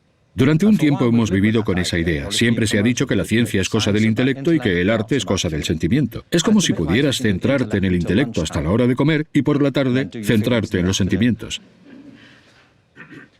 Pero el hecho es que la ciencia es altamente disciplinada, más o menos. La investigación científica, el método científico, se supone que está basado en la razón y las evidencias. Pero los científicos son personas altamente apasionadas, guiadas por la intuición. Michael Polanyi, en su libro Personal Knowledge, hablaba muy inteligentemente sobre esto hace años. Hablaba de las pasiones intelectuales de la ciencia. A las personas les guía el placer por lo que hacen. Fijaos en los estallidos que se producen en las salas de control de los programas espaciales cuando consiguen su objetivo y sale a relucir toda la emoción. Eso es lo que los guía. Y lo que intentan es que sus sentimientos no nublen lo que están haciendo, pero a menudo pueden hacerlo. Los sentimientos negativos pueden interponerse, pero el impulso de descubrir, el impulso de la curiosidad, de la emoción y la pasión que guía al proceso científico son fundamentales para el éxito. Y, a su vez, no son investigadores sin escrúpulos que van de un experimento a otro hasta llegar a una conclusión. A menudo, y Polanyi habla sobre esto, un científico tendrá una corazonada que acaba convirtiéndose en una hipótesis sobre lo que van a empezar a investigar. Y entonces utilizan el método científico para ver si es correcta o no. Y a veces es como un momento eureka, es un momento... Es como cruzar una brecha heurística en la que puedes ver la solución, pero tienes que encontrar la manera de corroborarlo. A su vez, trabajar en las artes es profundamente disciplinado y objetivo. Bueno, vosotros lo sabéis. Fijaos en la cantidad de horas de estudio, de práctica, de disciplina que cualquiera tiene que dedicar para dominar un instrumento musical. Fijaos, yo, por ejemplo, he trabajado mucho tiempo con bailarines. Soy miembro de la Junta del Royal Ballet. Soy mecenas de la Escuela de Danza Contemporánea de Londres. Y si vierais el rigor, la objetividad y la precisión matemática que impulsa el trabajo de las artes escénicas, son representaciones exageradas. Esto no quiere decir que todo sea lo mismo. Obviamente no lo es, pero el proceso del arte y la ciencia es muy similar, solo varía el producto final. Y yo creo que cuanto antes podamos desechar esta idea de que los sentimientos son malos, de que la ciencia siempre tiene razón, de que son procesos solo rigurosos y lógicos, que los otros son creativos, que uno es todo sentimiento y el otro carece de él. Cuanto antes podamos desechar eso y reparar ese puente entre la ilustración y el romanticismo, antes tendremos un sentido mucho más holístico de nuestro futuro como especie. Hola, señor Robinson. Mi nombre es Eva, soy periodista, escritora y también tengo 2 hijos. Le quería preguntar, además de la creatividad, ¿qué habilidades necesitan nuestros jóvenes, nuestros niños, para el futuro que viene? ¿Cuáles serían para usted las 3 habilidades clave para nuestros hijos? Se habla mucho sobre destrezas del siglo XXI. La cuestión es que algunos de los desafíos a los que nos enfrentamos ahora, sin duda, son exclusivos de nuestros tiempos. Ninguna generación en toda la historia ha crecido en una cultura digital como la que está viviendo esta generación. En fin, la gente de mi generación nos adaptamos al mundo digital. Empezamos viviendo en un mundo analógico de televisión y libros. Y la cultura digital lo ha cambiado todo, de eso no hay duda. O ha afectado a todo, debería decir. Cuando di la charla en TED en 2006, recuerdo decir, nadie sabe cómo será el mundo dentro de 5 años. Bueno, no hace falta ser vidente para decir eso. Pero es curioso que el smartphone, más concretamente el iPhone, no había salido aún. No salió hasta el año 2007. Y cuando piensas en el impacto que el iPhone y similares han tenido en poco más de 10 años sobre el trabajo, la socialización, los hábitos mentales, las relaciones, era imposible de imaginar.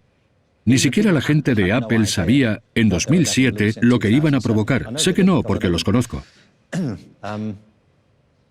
Pero todo eso seguramente quede eclipsado por lo que está a punto de llegar con la inteligencia artificial en sus diversas formas. Eso parece, al menos. Así que hay cosas que tenemos que aprender ahora que son nuevas. Pero hay otras cosas que tenemos que aprender que son las mismas que siempre hemos tenido que aprender. Antiguos principios y prácticas que son comunes a toda la humanidad. Lo que sí parece probable es que la velocidad de los cambios sigue acelerando y serán tan impredecibles como hasta ahora, si no más. Y el impacto de la inteligencia artificial afectará a todo tipo de trabajos que anteriormente creíamos que solo los seres humanos podían acometer, en el sector servicios, en derecho, en medicina, en profesiones asistenciales. En fin, muchas de esas cosas seguro que cambiarán, si es que no acaban desapareciendo. Digo que es impredecible porque todas estas cosas lo son. Es decir, las nuevas tecnologías generan todo tipo de efectos secundarios y a menudo generan trabajos que nadie pensaba que podrían existir. Así que es muy difícil decir cómo evolucionarán las cosas. Pero yo creo que podemos afirmar que en el futuro deberíamos concentrarnos mucho más en qué capacidades son características de los humanos. ¿Qué tenemos los seres humanos que debemos cultivar? Desde la época de la Revolución Industrial nos hemos estado concentrando en que la gente haga cosas que las máquinas pueden hacer perfectamente ahora. De hecho, deshumanizamos a la gente para encajarlos dentro de las economías industriales y creo que ahora debemos rehumanizarnos de nuevo a través de la educación. Pero si dudáis de mí, sé que no es el caso, pero es interesante, volviendo a la cuestión de los sentimientos y las emociones, según la Organización Mundial de la Salud, la segunda causa de enfermedad de los seres humanos en 2020 y de mortalidad será la depresión. La depresión. Estamos en una época en la que el mundo es más próspero que nunca. Sé que la brecha también ha aumentado. Pero si pienso en las vidas que llevamos ahora, en comparación con las que vivían hace 100 años, estamos viviendo en un mundo de fantasía y abundancia en comparación. Mis padres, cuando eran pequeños, no podrían ni haber soñado los lujos que ahora damos por sentados. Pero no hemos recogido los frutos en cuanto a bienestar, desarrollo espiritual o satisfacción. La gente está tan deprimida, enfadada y agresiva como lo ha estado siempre. Ahora estamos viendo en Europa y en Estados Unidos el surgimiento de un movimiento populista en el que la gente vuelve a lanzarse contra los demás. Y ya sabemos cómo acabó eso la última vez. Y el hecho, en mi opinión, es que nos estamos desarrollando más rápido tecnológicamente que espiritualmente. Las tecnologías están sobrepasando nuestra capacidad de asumirlas. Aquí la educación tiene un papel que jugar, pienso yo, para anclarnos al suelo, en cierto modo. En mi libro dirigido a los padres, así como en mi libro Escuelas Creativas, trato el tema de las competencias que deberíamos desarrollar. Competencias es una palabra que se usa mucho últimamente. Significa un conjunto de capacidades prácticas. Yo escribí 8 en el libro. Es que me dejé llevar. Pero si tuviera que escoger las más importantes, yo creo que la creatividad es importante por las razones que ya he dicho. Los niños tienen unas capacidades naturales tremendas, pero tienen que cultivarlas. Tienen que cultivarlas para que no se cierren las puertas de su futuro, para que puedan utilizar esas capacidades para forjarse una vida que tenga sentido para ellos. Pero colectivamente, también necesitamos usar todo nuestro potencial. Tenemos grandes problemas que resolver local y globalmente, y debemos ser capaces de pensar con rapidez y adaptarnos a ellos. La compasión, por ejemplo, es un conjunto de capacidades. No es solo tener buenos sentimientos hacia la gente. Hay una diferencia entre empatía y compasión. La empatía es importante. Pero ya sabéis cómo va esto. Desde hace mucho se habla de ello. Si te enteras que un niño... De hecho, salió una noticia en Inglaterra, un suceso muy trágico. Una madre y una hija, una niña de 8 años, iban dando un paseo por la playa al sur de Inglaterra y una ola vino y las arrastró, una ola de 2,5 metros. Y cuando la madre volvió en sí, su hija había desaparecido. Luego la encontraron, pero murió. Y como padre, es difícil pensar en ello y que no te afecte. A todos nos afectaría. Pero luego vemos en las noticias que han muerto 2.000 personas en un tsunami al otro lado del mundo. Salen las noticias y no nos afecta tanto. Es un fenómeno que nos pasa a todos. Nuestra compasión tiene un alcance limitado. Alguien dijo una vez, un muerto es una tragedia. 3.000 son una estadística. Y para la gente es muy difícil sobrepasar cierto límite de empatía emocional. Pero sentirnos mal por algo o sentirnos bien no es suficiente. Debe ser algo activo. Yo creo que la compasión es la parte práctica de la empatía. es practicar la empatía. Y ahora hay muchas presiones que están impidiendo que las personas sientan ese tipo de cosas hacia otras personas en un momento en el que es necesario. Las redes sociales, por ejemplo, están teniendo un efecto tóxico, en mi opinión, sobre el desarrollo emocional de los niños. ¿No os parece? ¿Cuál es el impacto de Internet, de las redes sociales, del móvil en la creatividad? Yo creo que eso sí que la mata a la creatividad. ¿No lo cree usted? Sí. Puede matarla, en cierto sentido. Yo siempre pienso que lo de redes sociales está mal dicho. Es un nombre irónico, porque no son para nada sociales. Son antisociales. Y hay muchas pruebas que demuestran que los niños se sienten ansiosos y torpes en entornos normales debido a toda la dinámica de las redes sociales. Es muy extraño. Así que la compasión, la colaboración, es un importante conjunto de destrezas prácticas que la gente debe aprender. Me centro en las destrezas más que en el conocimiento teórico que deben adquirir, porque la educación debería ser mucho más que sentarse en pupitres y estudiar proposiciones. Los filósofos harían una distinción, una que me parece importante, entre el saber qué, el saber cómo y el saber esto. El saber qué es lo que solemos enseñar en las escuelas. Es lo que los filósofos consideran conocimiento proposicional. Esto es así, es decir, fechas históricas, acontecimientos, circunstancias, la tabla periódica, cosas fácilmente verificables como ciertas, o que son así independientemente de que una persona lo sepa. Pero también ideas teóricas, así como información objetiva. Saber que es así. No significa que sea verdad, pero es un tipo de conocimiento. Y los planes de estudios están llenos de eso. Y eso es importante. Pero no lo es todo. También tenemos que saber cómo hacer las cosas. No es lo mismo saber analizar un cuadro en historia del arte que pintar un cuadro. No es lo mismo saber analizar música que producirla. No es lo mismo saber subirnos a un coche que saber desmontar el motor. El mundo depende del conocimiento práctico. El conocimiento de cómo producir cosas y hacer que ocurran. A las escuelas eso no se les da muy bien, especialmente debido al énfasis que ponemos en llegar a la universidad. Tendemos a recortar la formación profesional de las escuelas. La consideramos de segunda categoría. Así que si te sacas una carrera en la universidad, se te considera muy inteligente. Pero si eliges la formación profesional, serás percibido como menos inteligente que los que han ido a la universidad. Y el mundo depende de gente que puede hacer cosas. Y luego está el saber esto, que es en lo que se basa la empatía. Como ser humano, ¿qué es esto? Las artes trabajan mucho con este tipo de saber. No exclusivamente, pero también. Esta es la naturaleza de la experiencia y lo que significa. Esta es nuestra experiencia de esto. Yo diría que la creatividad, la compasión y la tercera sería la colaboración. El motivo por el que digo colaboración es porque las escuelas enfatizan la competición. Y la competición tiene su papel. Pero nuestras comunidades, nuestras ciudades, nuestras familias, nuestros vecinos dependen de que la gente colabore. Una gran ciudad como Madrid, vuelvo a lo que estábamos diciendo antes, es un sistema altamente complejo y cambiante. Cada vez que me subo a un avión, me acuerdo de la colaboración. Es decir, fijaos en todo lo que es necesario para construir ese avión. En primer lugar, para despegar. No me refiero a las leyes de la física, sino a la coordinación masiva de actividades, horarios, para asegurarse de que la tripulación sube al avión, que no choca contra otros aviones durante el despegue, que ocupa su lugar en el espacio aéreo, el aterrizaje, la comida, en fin.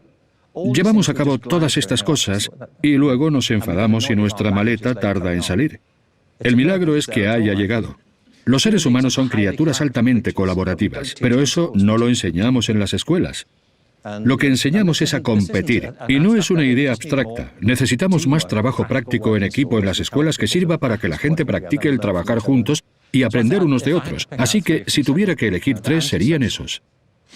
Hola, señor Robinson, un placer. Mi nombre es Alicia Banderas, soy psicóloga y madre y me preocupa la excesiva sobreestimulación a la que estamos sometiendo ahora a nuestros niños y niñas para que quizás sean más inteligentes. Me gustaría saber si cree usted que cada vez más las personas son o somos más inteligentes, como dice el efecto Flynn, que cada generación, digamos, que aumenta su cociente intelectual. Muchas gracias. Tengo mis reparos respecto al cociente intelectual. El cociente intelectual tiene un origen curioso. Como psicóloga, tú lo sabes. Pero para quien no lo sepa, los orígenes del cociente intelectual se remontan a finales del siglo XIX. Fue un primo de Charles Darwin quien se interesó originalmente en las investigaciones que darían lugar al test de inteligencia. Le interesaba la idea de la selección natural en el mundo animal y se preguntaba, no hablamos de Charles Darwin, sino de su primo. Se preguntaba si algo parecido ocurría en el mundo humano. Observó, por ejemplo, que el mundo humano estaba compuesto de personas muy exitosas y de personas menos exitosas, de ricos y pobres, y se preguntaba si esto era debido a una predisposición genética. Yo creo que él obvió el hecho de que los ricos podían permitirse una educación y perpetuar así sus circunstancias de una forma que los pobres no podían. Pero el caso es que empezó a desarrollar estos test. Al final los elaboraría, en cierto modo, un psicólogo francés. No me acuerdo de su nombre ahora. Trabajaba en París a principios del siglo XX con niños con necesidades especiales. Y básicamente eran una serie de preguntas para obtener una medida más o menos objetiva de la capacidad y el desarrollo intelectuales. El problema es que los test de inteligencia son bastante limitados. Son pruebas que miden cierto tipo de razonamiento deductivo, cierto tipo de razonamiento lógico. Pero los test de inteligencia normalmente no abarcan todo lo que se utiliza en las artes. Por ejemplo, no prestan mucha atención a las cosas que asociamos con la creatividad.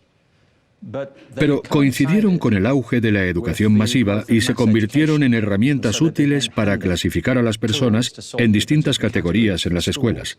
Además, en Estados Unidos coincidió con el auge del ejército. Necesitaban seleccionar gente para el ejército. Así que tienen una curiosa historia económica y sociológica. Pero tendemos a pensar, o la gente tiende a pensar, creo que equivocadamente, que los test de inteligencia ofrecen algún tipo de medida objetiva, fiable y absoluta de lo lista que es la gente. Así que la gente dice, tengo un cociente intelectual de tanto, como si eso, de nuevo, te dijera todo lo que necesitas saber sobre él. Yo siempre he sido escéptico al respecto. Conozco a mucha gente muy lista a la que no se le da especialmente bien los test de inteligencia. Tampoco se les dan bien los crucigramas. A la gente se le pueden dar bien muchas cosas y mal otras. Yo conozco a poetas brillantes que tienen dislexia, que les cuesta escribir, pero que tienen un don maravilloso para las palabras. Conozco a músicos brillantes que no saben leer partituras. La inteligencia humana es mucho más rica, ¿verdad? Es compleja y tiene unos matices que no pueden captarse con una simple prueba de 20 minutos. Da igual cuántos números genere. Y un ejemplo curioso es lo de que los resultados de los test de inteligencia van mejorando año a año. Bueno, yo no soy un psicólogo, seguramente tendrías que ayudarnos a comprender por qué parece ocurrir esto. Pero los test de inteligencia han jugado un papel en la historia. Por ejemplo, cuando la gente llegaba a la isla de Ellis, en Estados Unidos, durante la guerra, en la primera parte del siglo XX, se les daba un test de inteligencia en época de guerra y se les asignaba un destino en el ejército de Estados Unidos. Algunos llegaban a la isla de Ellis, inmigrantes, y se les enviaba directamente al ejército. Ni siquiera llegaban a su destino. Se les daban estos test de inteligencia. Hace tiempo escribí sobre esto en un libro titulado Out of Our Minds, The Power of Being Creative. Lo que me llamaba la atención de esto era que si sacabas más de cierta nota en el test de inteligencia, te enviaban a la escuela de oficiales del ejército estadounidense. Y si sacabas menos de cierta nota, te mandaban a infantería. Bueno, todos sabemos lo que les pasaba a la mayoría de soldados de infantería durante la Primera Guerra Mundial, por ejemplo. En el documento de evaluación había una categoría para el test de inteligencia militar. Si al recibir el resultado estabas por debajo de cierto nivel, era escalofriante. Ponía de escaso valor militar. De escaso valor militar. Ya sabías lo que significaba eso. Que no eras más que carne de ametralladora. Así que el test de inteligencia se convirtió literalmente en cuestión de vida o muerte para algunas personas. En Estados Unidos, digo Estados Unidos porque allí están muy obsesionados con el cociente intelectual. En Estados Unidos, si puntúas por debajo de cierto nivel en el test de inteligencia, no eres responsable de tus crímenes. Así que si cometes un asesinato, en algunos estados no puedes ser ejecutado si tu cociente intelectual es muy bajo, porque consideran que no eres bastante competente para ser responsable de tus actos. Bueno, pues ha habido varios casos, que cito en el libro, de presos. Hubo uno en especial que fue condenado a cadena perpetua porque no era lo bastante listo para ser ejecutado. Así que se apuntó a programas educativos en la prisión, y en el transcurso de 10 años su cociente intelectual aumentó, hasta que, al final, sobrepasó el umbral y ya era lo suficientemente listo como para ser electrocutado. No era tan listo como creían, en retrospectiva, me parece a mí. Hubo un gran debate sobre este tema.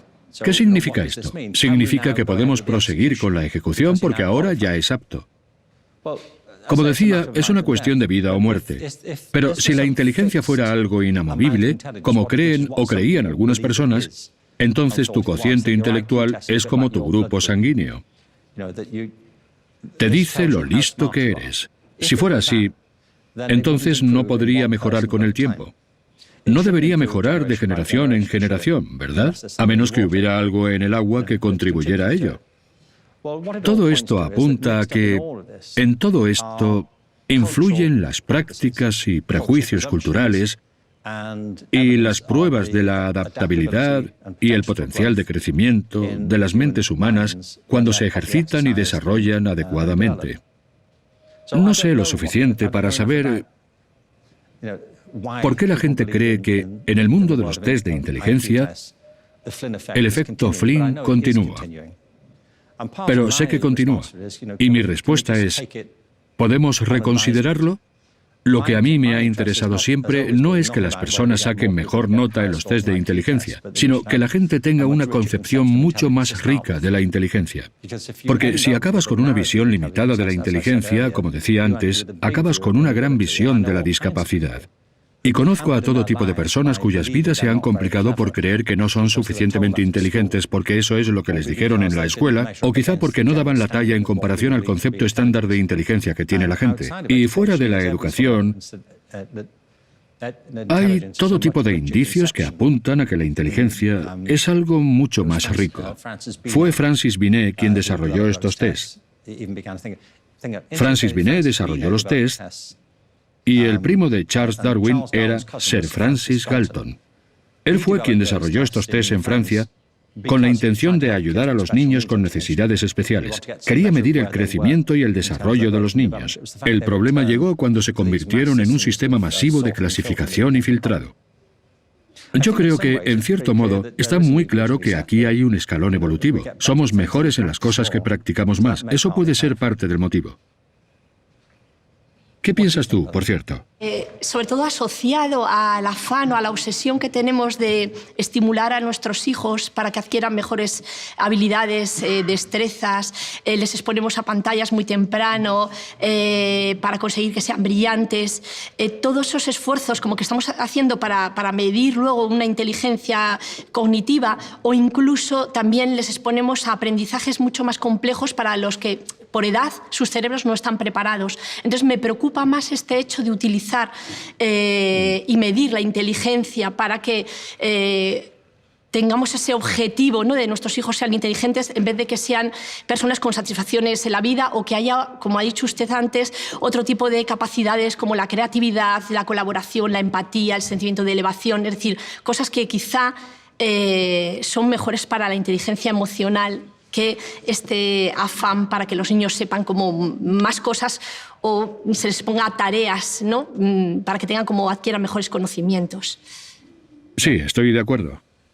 Lo siento, no he respondido a la segunda parte de tu pregunta. He hablado solo del cociente intelectual porque me he emocionado. Pero en términos generales sí, creo que es cierto que, bueno, en primer lugar, obviamente, haces mejor algo si lo practicas de forma adecuada. Y los niños tienen todo tipo de capacidades que a menudo descuidamos.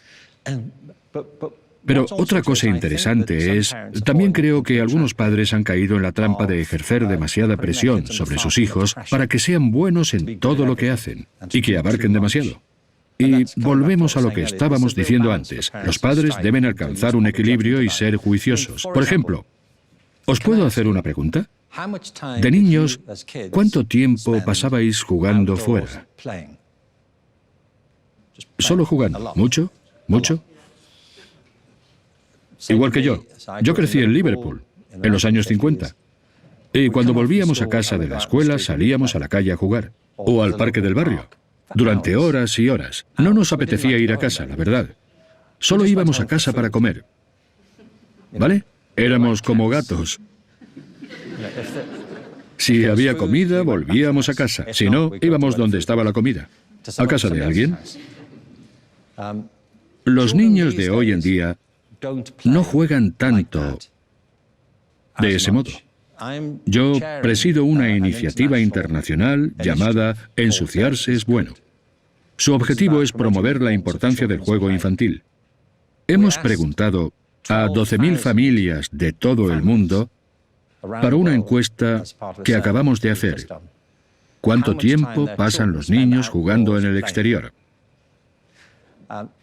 Y de media, y esto es así en casi todo el mundo, los niños pasan mucho menos tiempo en el exterior que nosotros. Normalmente menos de 1 hora.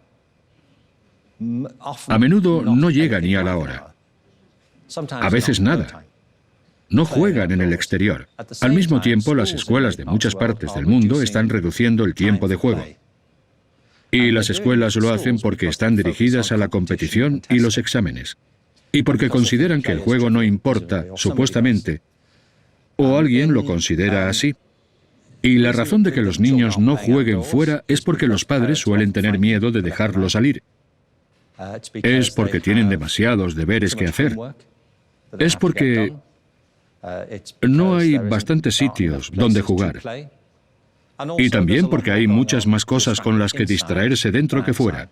Muchos niños, según la encuesta, preferirían, por ejemplo, jugar al fútbol en un videojuego que salir fuera a jugar al fútbol de verdad. Pues el motivo por el que estamos haciendo esta campaña es porque el juego no es una tontería. El juego es vital para el crecimiento y el desarrollo de los niños. Es importante socialmente, cognitivamente, emocionalmente y físicamente. Los niños siempre han jugado y es de vital importancia que jueguen, por todas esas razones. Pero una de las razones por las que pasan menos tiempo jugando es que los padres programan demasiadas actividades a sus hijos. Y cuando salen fuera, a menudo es una actividad en equipo supervisada por los padres. Están ahí sujetándoles la chaqueta y gritándoles desde la banda, porque quieren que sus hijos sean más competitivos. Y por todas esas razones creo que es muy importante que reconozcamos que la infancia es una etapa muy importante y que debemos permitir que los niños sean niños. Los niños de ahora, a una edad muy temprana, sufren depresión. Al igual que los adultos, sufren todo tipo de trastornos emocionales que son generados por el sistema. En las escuelas se están diagnosticando a los niños con problemas de atención. Y se les medica por ello. De hecho, solo con dejarles salir a jugar, muchos de estos problemas desaparecen. Eso es una parte. Yo creo que tenemos que relajarnos un poco con los niños. Por ejemplo, nosotros hemos hecho eso hasta cierto punto con nuestros hijos. Intentas darles todas las oportunidades posibles. Pero nunca sabes si va a haber consecuencias negativas si les obligas a hacer demasiadas cosas. Yo creo que deberíamos animarles a pasar menos tiempo con los aparatos. Digo, animarles. Pero creo que a veces deberíamos simplemente no permitirles usarlos. Parte del papel como padre es decir, basta, apaga eso. Pero sí, por todas esas razones, creo que ese es el equilibrio que hay que alcanzar. Hola, señor Robinson. Mi nombre es Ángela, soy profesora de secundaria y trabajo como asesora en una editorial.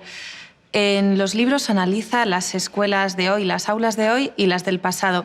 Y me gustaría preguntarle cómo imagina que son las aulas en 20 o 30 años, ¿no? ¿Qué le gustaría encontrar allí? Vale. Bueno, antes de nada he de decir que estoy a favor de las escuelas. Hay gente que no lo está. Hay todo un movimiento para acabar con las escuelas y la escolarización. Pero yo creo que las escuelas son muy importantes. Hay una cosa que digo en Tú, tu hijo y la escuela. Ese libro maravilloso que os decía antes, que acaban de publicar. Es genial. Ese. Digo que hay una diferencia entre el aprendizaje, la educación y la escuela. Es decir, a los niños les encanta aprender. Los seres humanos somos las criaturas más curiosas que jamás encontraremos. Acabamos de tener una nieta. Tiene 5 meses. Y, como todos los bebés, tiene un enorme interés por lo que pasa a su alrededor. No hay quien la pare. Cada vez es más curiosa. Ese es el gran impulso de nuestros logros. Los niños adoran aprender. A todos no les gusta la educación y algunos lo pasan mal en la escuela. La diferencia es que la educación, como yo la concibo, es un programa de aprendizaje más formal. Es un programa más deliberado en el que se asume que hay cosas que queremos que los niños aprendan y que no queremos dejar a la suerte por razones culturales o de otro tipo. O si hay cosas que nos parecen muy difíciles para que ellos las averigüen por sí solos. Así que tenemos que ayudarles. Por esas y otras razones tenemos sistemas formales de educación. Y hay quienes lo adoran y hay quienes no lo soportan. Muchos lo pasan mal en la escuela. Y la razón es, en mi opinión, que a veces se les exige aprender cosas que no les parecen interesantes o que no se les enseña de manera interesante. Y a veces porque las escuelas no contribuyen a las condiciones naturales del aprendizaje. Por ejemplo, haciendo que estén sentados todo el día, dividiendo el día en trozos iguales de tiempo, poniendo delante a alguien que te habla, obligándote a hacer cosas cuando estás cansado, obligándote a hacer cosas con gente que no te resulta estimulante, todo tipo de cosas. Y muchas veces estás pasando un momento emocional muy difícil, pero aún así tienes que hacerlo. Y luego está la amenaza del examen, que si suspendes estás en problemas. En las escuelas y los sistemas educativos hay todo tipo de cosas que son contraproducentes para las ganas de aprender. No siempre, no tiene por qué, pero a menudo sí. Así que yo creo que es importante tener escuchas porque, como decía antes, lo que aprendemos, lo aprendemos los unos de los otros. No vivimos aislados. Es importante que nos demos cuenta de que aprender es algo social y cultural, además de personal. Así, mi objetivo es ayudar a redefinir las escuelas y quitar de las escuelas las cosas que impiden que la gente quiera aprender e introducir más cosas en las escuelas que hagan que la gente quiera aprender, no solo por su cuenta, sino los unos de los otros. Así que, si te paras a pensarlo, si vuelves al concepto básico de escuela, hoy en día solemos considerar a las escuelas como una especie de instituciones. Pero si nos olvidamos de eso un momento, una escuela en el fondo es una comunidad de gente que aprende. De gente que se junta para aprender los unos de los otros. Se puede montar una escuela en cualquier sitio. Se puede montar una escuela en un parque. Puedes montar una escuela en tu casa. Esto es una especie de escuela. Si tuviéramos todo el día, podríamos reorganizar todo esto y hacerlo de otro modo. No lo hago ahora porque ya está montado así. Pero una escuela es gente que se junta para aprender los unos de los otros. Pueden ser 2 personas, 10 personas, pueden ser 1000 personas. Así que el desafío no es acabar con las escuelas, sino reimaginar cómo podrían ser. De modo que se fomente y se cultive el apetito por el aprendizaje y saciarlo adecuadamente, en lugar de, como ocurre tan a menudo en la actualidad, reprimirlo y hacer no solo que la gente pierda el interés, sino al contrario, que se rebelen contra todo el proceso, como hacen algunos que abandonan la escuela. Simplemente no la acaban, la ven como algo que tienen que sufrir y con lo que tienen que terminar cuanto antes. ¿Y cómo se consigue eso? Si te paras a pensarlo, habría que mantener algunos elementos. Yo creo que las escuelas necesitan su plan de estudios. El plan de estudios es lo que queremos que se aprenda. Repito que me parece perfectamente razonable plantearnos de forma colaborativa qué es lo que queremos que los niños aprendan hoy en día. Y yo creo que mejor que dividir en grupos de asignaturas es coger la idea de las competencias y decir qué cosas ayudarán a desarrollar esas competencias. Y entonces empezar a considerarlas no como asignaturas, sino como disciplinas. La música no es una asignatura en el sentido literal del término. No es solo un montón de contenido. La música es un conjunto de destrezas y sensibilidades intelectuales, emocionales, físicas, técnicas y culturales. Si escuchas música de una cultura ajena con la que no estás familiarizado, puede que no le encuentres ningún sentido. Recuerdo la primera vez que visité China, en Hong Kong, y fui a una ópera china. No tenía ni idea de lo que estaban haciendo. Para un oído europeo, aquello sonaba como si estuviera desafinado. Era un sonido estridente y desagradable, y no tienes ni idea de lo que están haciendo. Pero luego entras de lleno y esto era un estadio, era como un partido de fútbol, y a la gente le encantaba. Pero yo no entendía el código. A menudo con la música pasa eso. Del mismo modo, las matemáticas no es una asignatura en el sentido de ser un conjunto de proposiciones que hay que aprenderse.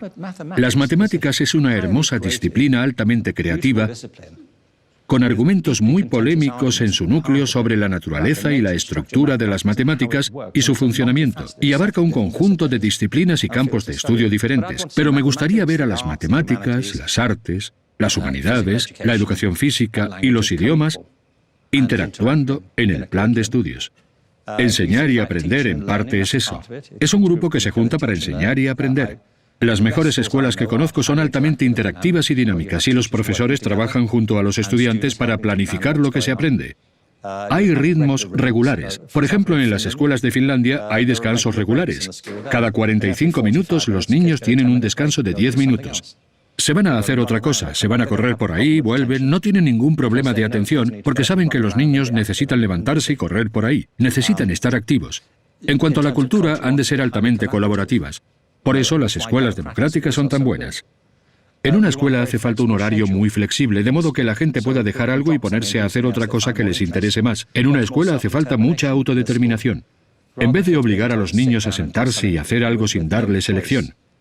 Hay cosas que tienen que aprender, pero deberían tener mucha más libertad para elegir cuándo y con quién hacer las cosas. Y todo esto que estoy diciendo no son tonterías. Os puedo mostrar escuelas que lo están poniendo en práctica en la actualidad. Escuelas que están reinventando los ritmos de la vida institucional y obteniendo muchos mejores resultados por ello. Y hace falta una escuela en la que la evaluación no se perciba como un desafío, sino como un apoyo al aprendizaje, que es lo que debería ser. Y las nuevas tecnologías nos permiten hacer eso de forma mucho más eficiente. Ahora podemos tener portafolios y programas de aprendizaje mucho más individualizados. Conozco escuelas en las que los niños tienen su propio horario.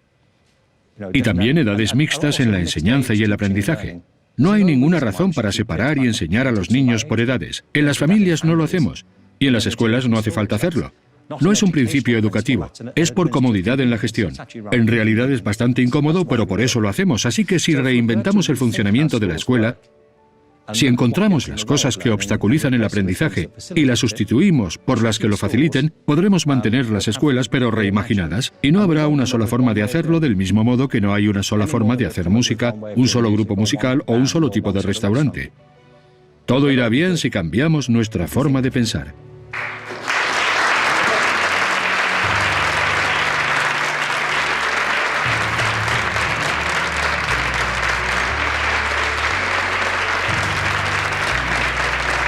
Muchas gracias.